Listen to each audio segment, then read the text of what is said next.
O Brasil só está atrás dos Estados Unidos no ranking mundial de cirurgias plásticas.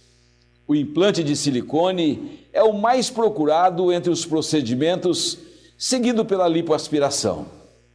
Grande parte dos pacientes busca os cirurgiões plásticos em busca da perfeição física. E para nos explicar sobre os avanços da medicina nesta área e falar sobre os benefícios da cirurgia plástica, eu tenho o privilégio de receber aqui nesta noite o renomado médico cirurgião plástico Olinto Gonçalves Neto. Seja bem-vindo, doutor. Uma satisfação muito grande ter o privilégio de entrevistar o senhor nesta oportunidade para todo o estado de Mato Grosso. Seja bem-vindo. Obrigado, eu que agradeço. Eu tenho a honra de ser convidado para esse programa tão conceituado e ser entrevistado por você, Cláudio. Doutor, o mundo divulga em determinadas circunstâncias as transformações, as recomposições físicas de determinados indivíduos atingidos simplesmente por algum ato que não houve da vontade, como também no embelezamento.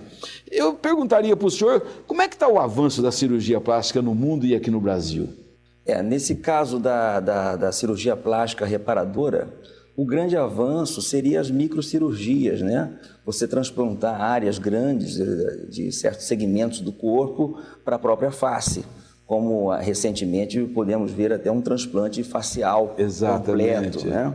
Então esse é o grande avanço, você tirar um segmento à distância e conseguir colocar naquele segmento que está faltando e fazer com que aquilo pegue, né? Que aquilo fique vivo. Claro. Então isso é feito com microcirurgia, com microscópios, recanalizando pequenos vasos, artérias, veias e nervos para ter uma vida que tenha função. Isso é um grande avanço. Doutor, essa questão ela tem que ser acompanhada por uma questão psicológica, porque acima de tudo você está mexendo na estrutura física do cidadão, do indivíduo, do ser humano, né? Como é que é feito isso? Eu costumo dizer o seguinte, o paciente tem que ter um preparo psicológico para ser operado. Isso tem que ser percebido no consultório. Se o paciente, eu noto que de repente ele não tem um preparo para absorver o pós-operatório, é melhor que ele amadureça melhor a ideia ou passe realmente para um profissional da psicologia para que ele realmente saiba aceitar o procedimento cirúrgico. Porque seja embelezador ou seja reparador, o resultado nunca é imediato. Entendi. Tem a demora do pós-operatório, então tem a fase em que vai ficar mais roxo, mais edemaciado, e para vislumbrar o resultado, isso demora um certo tempo. E é nesse tempo que o paciente tem que ter essa paciência para aceitar essas modificações naturais que o organismo, né?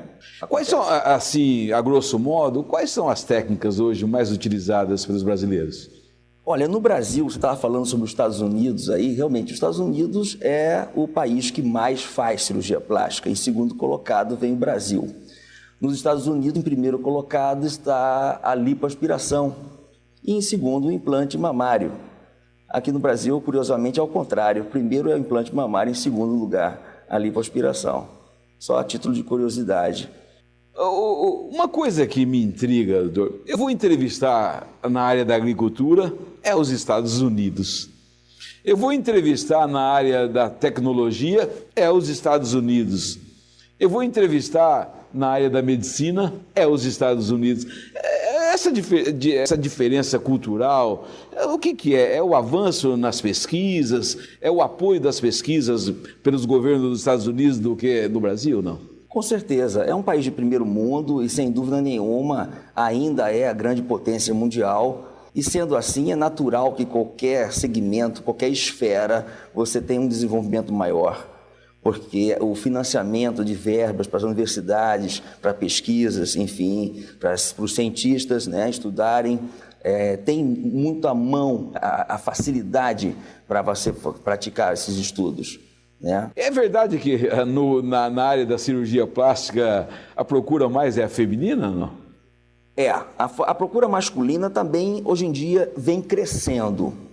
Em termos de números, assim, eu poderia dizer que numa última pesquisa aí está em torno de 18% a 20% a procura masculina. O que era antes, assim, participava somente da esfera masculina, feminina, digo. Hoje em dia a área masculina também está tendo essa procura muito grande, está fazendo modificações para embelezar, né? E hoje em dia está em voga aí o homem metrosexual, mas eu acredito que, assim, tudo tem que ter um equilíbrio. O que é normal é você sentir consigo mesmo, ter uma autoestima, você se olhar no espelho e ter uma imagem que você se reconheça como sendo você. Casos excessivos são os casos de narcisismos, dismorfofobia, tem que ser identificado também pelo cirurgião, que pode ser também o plástico, no caso. Dá para o senhor exemplificar pela qualidade dos nossos telespectadores? São os casos excessivos, os casos assim, que o paciente nunca vai estar contente, feliz. O excesso de seio, é isso, não? Ele tem que estar feliz consigo mesmo, mas sem o excesso. Entendi. É duro você manter esse fio da lama, esse equilíbrio e saber julgar isso. Mas para o profissional médico, ele começa a notar que aquele paciente, apesar de fazer certos procedimentos, nunca ele vai estar satisfeito por completo. Sendo que alguns, às vezes, fazem um procedimento e aquilo se torna uma maravilha. Entendeu? Entendi. Doutor Olito, de vez em quando a imprensa nacional, nós somos pegos de surpresa por alguns resultados de algumas cirurgias plásticas e que, de certa forma, ela torna a atingir toda a classe médica que mexe com esse ramo. Como é que está a qualidade dos profissionais nesta área da cirurgia plástica? Olha, eu vou dizer por nós, cirurgiões plásticos, né? Claro. Hoje em dia existem muitos outros profissionais de outras áreas também que fazem cirurgia plástica. Então, eu acredito que o cirurgião plástico, só a título de curiosidade, ele passa por 6 anos de preparo, né, estudando medicina, depois de 2 a 3 anos fazendo cirurgia geral, depois mais 3 anos de especialização em cirurgia plástica e passa por 4 provas dentro da Sociedade Brasileira de Cirurgia Plástica. Então, acredito que esse profissional da cirurgia plástica, ele está realmente capacitado e habilitado para desenvolver esse tipo de trabalho. Certo. Né? Não estou aqui falando... Claro, sem dúvida. Eu estou falando bem da nossa especialidade e do nosso preparo técnico. Certo. Né? O senhor também está querendo me dizer que nós temos determinados médicos que não são cirurgiões plásticos exercendo a atividade, não? Sim, e isso existe. O Conselho Federal de Medicina não proíbe, porque realmente basta ser médico para você fazer um procedimento médico, né? Um ato médico. Porém, é o que eu estou dizendo, o cirurgião plástico ele passou por todo esse background de estudo para quê? Para desenvolver um trabalho específico e técnico. Certo. Como é que o cidadão, o consumidor do trabalho, pode chegar a esse ponto de não cair em armadilhas? Vamos dizer, ele está assistindo nós nesse momento e tem que tomar as cautelas. Ontem mesmo eu estava assistindo o programa da Fátima Bernardes na Globo, onde estava presente o meu mestre Ivo Pitangui, e eu notei o seguinte, que a Globo deu um ênfase muito grande nesse aspecto da Sociedade Brasileira de Cirurgia Plástica. Ou seja, para que a população realmente procure esses profissionais habilitados. É muito simples, você vai ao site da sociedade, ali vai ter por área, cada estado, você procura qual cirurgião plástico que está habilitado e credenciado pela sociedade, para que você procure e tenha um resultado, quer dizer, satisfatório. Aquelas informações que estão ali são confiáveis? Confiáveis, porque a Sociedade Brasileira de Cirurgia Plástica é o único órgão que realmente confere essa especialização. Né?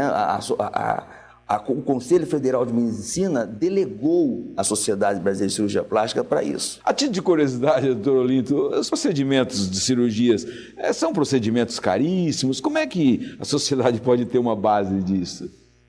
Veja bem, a cirurgia plástica envolve, quando é feita de uma forma técnica e correta, quer dizer, você vai fazer com presença de anestesista na sala, você precisa de um ambiente hospitalar, você precisa de um técnico à sua altura para fazer o auxílio, quer dizer, no caso é um outro cirurgião plástico para te auxiliar, exames pré-operatórios.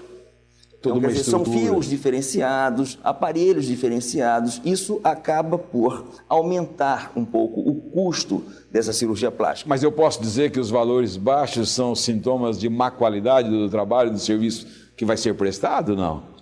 Eu até devolvo a pergunta, porque veja bem, Nesse mundo material que nós vivemos, eu costumo dizer, o que é mais barato que seja melhor que uma coisa mais cara? Não precisa nem me responder agora, que os telespectadores pensem nisso, pode até mandar um e-mail para cá. Falando de coisas materiais, que seja um carro, né, um apartamento, que seja um aparelho eletrônico, sempre vai ter um diferencial. O porquê que isso está sendo mais caro?